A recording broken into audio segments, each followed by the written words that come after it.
in what looked strongly like a pub, and they'd whip the glasses away and put a couple of coffees there to make it very clear that they're actually just drinking a coffee. They're not in any way in a pub. I think it was a hotel lobby by the looks of the location tag on there. But yeah, there's obviously some meetings going on there. What those are about, we can only speculate. But that's piss poor journalism, so we better not speculate too I'd, much. I'd, I'd love to think just did it as a wind up. They just rang him up and said, "Look, do you fancy winding a load of nerds on the internet up who are going to get really wound up?" Because you can imagine that the various message boards and forums now are going into overdrive Yeah, because everybody's speculating. Oh, what does this mean? Oh, who's this? but we're not supposed to speculate. That's Gary Harrington's told everyone off for that. So yeah, but back to the specifics of these sorts of things. So some of the talk has been about getting rid of essentially League One and the weaker drawing Championship sides too from the formal professional structure, and then you would be left with two divisions of 10 sides that would compete under sort of Super League One, Super League Two. Um, do you think that would be a good move or not the move you're looking for? I mean, definitely both from a personal angle and from a wider game, I think that's a backward step. I think we've got a really thriving lower tier. I think in the last 2 years, with the interest that's come with Toulouse and Toronto last year, and then we're going to get with Bradford in it this year, we've really had a kind of reinvigorated competition. Obviously, you've had lots of sides come in there from non-traditional places, and it's been quite good. And you've got sort of lots of players sort of milling around. Some that are going to go on to a high level, and a few that it's a few that are in a sort of retirement home and coming. If you look at Workington, for example, I heard the line the other day that they could have won a grand final in 2009. If you look at that side, I mean, there's some fantastic players in there which are going to be fantastic to watch down at the Butts Park Arena and all other good League One grounds. Yeah, But it's I think it's competition I've obviously followed very closely for the last years, and it's been really enjoyable. The good thing is there's always been, for every team, they've always got something to, some sort of development. It's no one's ever stayed still. They've always had a small incremental target, even if they have been vaguely, down the bottom end. I think of a lot of the sides, there's still been something to cheer about. If you look at the All Golds and the couple of the victories they had, if you look at Oxford when they were in the competition and beating York and Hunslet last year, you look London at Scholars are doing really good work. yeah, I mean, if you look at the Scholars community sides and the amount of players in that team that are brought through the London pathway, it's pretty much the majority of them now, and that's fantastic. And the same goes for the London Broncos in the division above, but they're growing and growing, and I think it would be a massive shame to lose that from the game. I think it adds colour. If you look at the Challenge Cup that this weekend, it really adds. I mean, imagine the Challenge Cup once you've got rid of all of those sides from the professional game. It would just be a much more diminished competition. Yeah, and it would just be local amateur sides from the north having ultimate strength over those sort of expansion area teams that they wouldn't be able to compete. I can see the logic though behind getting putting these sides on the back burner, even in the Northern Heartland sides as well, because you've got to look at people like Hunslet and Keighley and Rochdale and Swinton and people like that who've had financial troubles and what the sustainability is there. Now, I don't want to lose any clubs or any avenue for rugby league to be watched and supported and grow from at all, but there is an argument to say you need to work on the top first to get that really back in the limelight.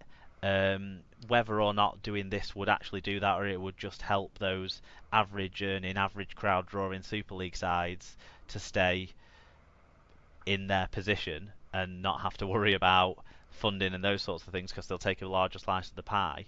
That's that's the background, because really you're looking at what, six sides maybe that can draw average crowds of 9,000 plus, that can probably be self-sustainable beyond the funding, And and the so you're worst, kind of cutting adrift loads of other clubs just because they can't sustain themselves. But you're definitely going to be keeping in some clubs who aren't necessarily sustainable businesses without the funding. So it's a bit hypocritical, but no one in Super League are going to vote for something that's going to lose them money, and no one outside is going to vote for something that's going to see them disappear from funding.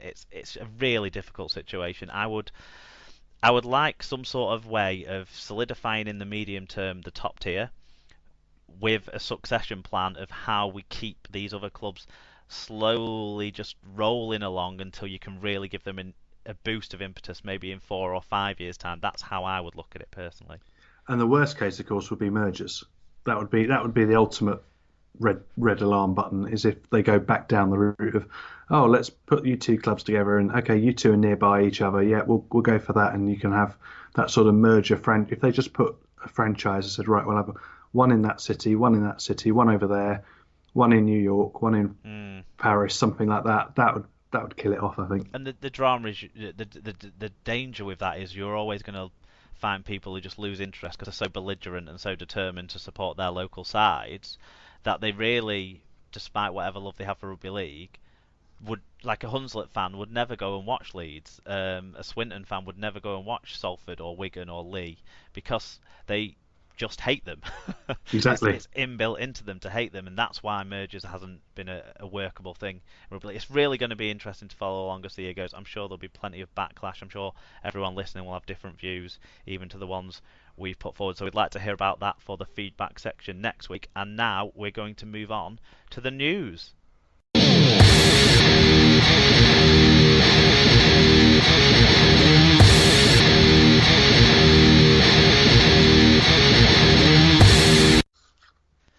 So it's the news now, sponsored by littlewarden.com.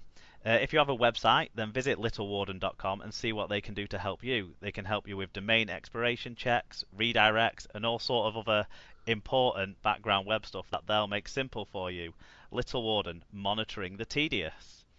So thanks to our first sponsor off the board there, and we're going to jump into a news story actually that's not properly in our rundown, Tim, because it was announced today after we printed off our rundowns, and that is Neil Jukes resigning from his head coach position at the Leigh Centurions. He's resigned after they've won just one of their first 4 matches this season. He did steer them into Super League in his first season in charge, but last year they were immediately relegated, and now he has decided to leave, saying there comes a time when everyone's lifespan on the shelf comes to an end. I'm a genuine local guy, and no one will be more pleased than me if we achieve our Super League goal this year. So, any hot takes on Jukes? I feel sorry for the bloke more than anything. I think he's, proved himself to be a fine coach. He's obviously managed a difficult situation, both when he came in at Leigh and going on. I mean, I can't imagine that job, with all the expectation of as much as anything else, and they've made it worse themselves in a way by having this parachute payment this year that everybody is going to be expecting them to do big things.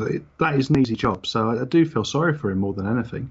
He's got to manage a lot of personalities, and when you look at his basically two years and a half a month or so in charge of the club, you look at the player turnover. I mean, how many of that starting team that played this weekend played in his first game? Maybe you look down the list and you see people like Harrison Hansen, but they've got a new halfback combination for this year. They've got new wingers. They've got a whole new spine. Really, it's just a huge turnaround of player to expect someone who was an inexperienced head coach to stay on top of, especially as now they're bringing in big personalities, people with NRL experience, people who probably should be playing in Super League or something like that, and they're not.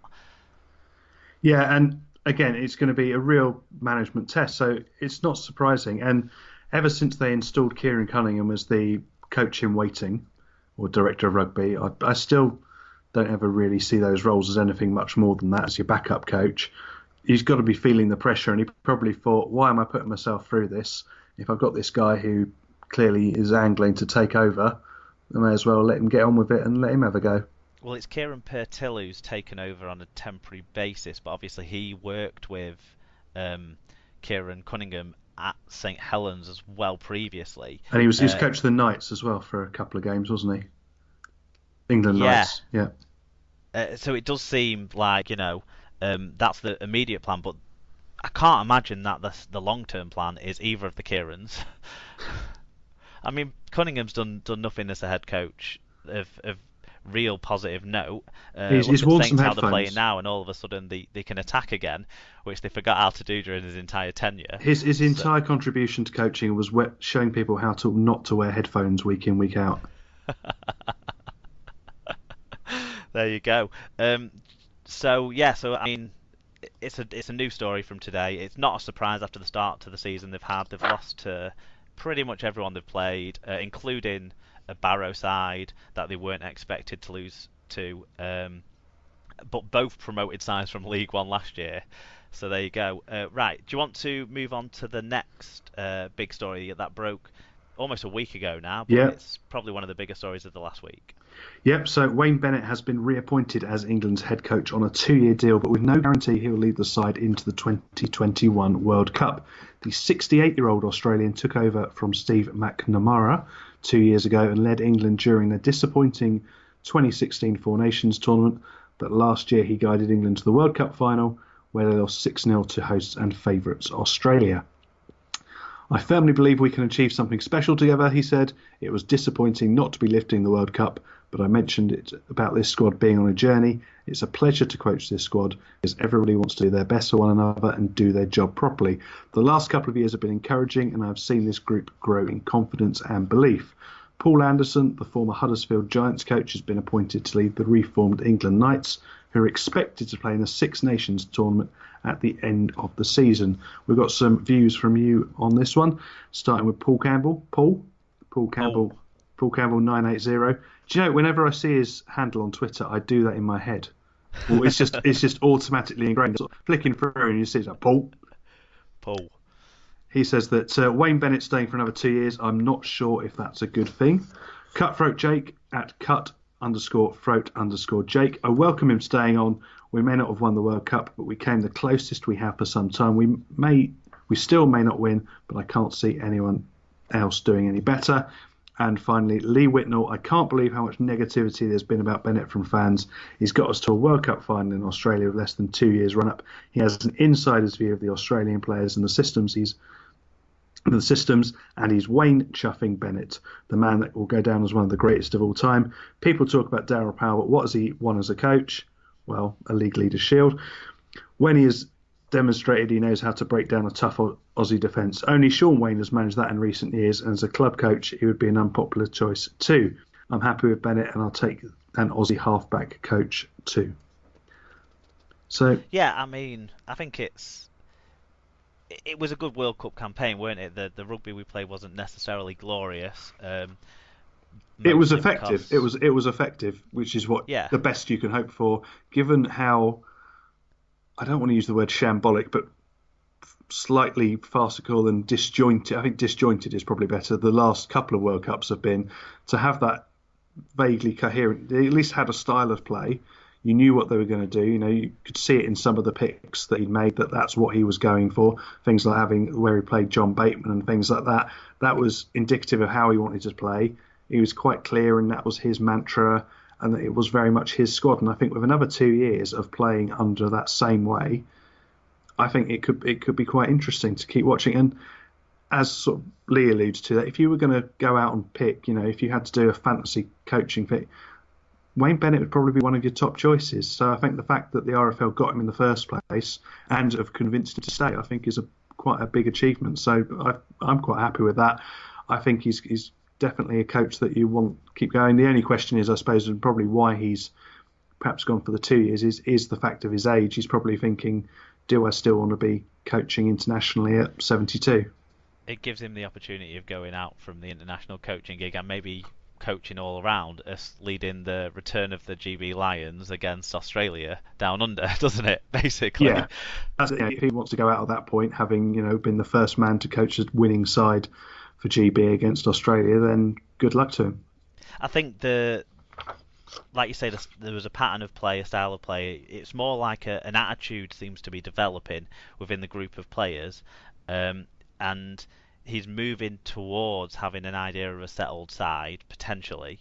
So I do think that there's no reason not to keep the continuity going. Just in that there's no one really better out there either. I mean, Daryl Powell, yeah, but how much would he be able to put what he's put into the Castleford side into a side that he's going to meet up with for 2 weeks of the year and then have a month with at the end of the year? It's not that easy to just get a group of players gelling and playing together and playing all those sort of moves that they make look like they're ad hoc, but actually they're very, very carefully planned and scripted. And if So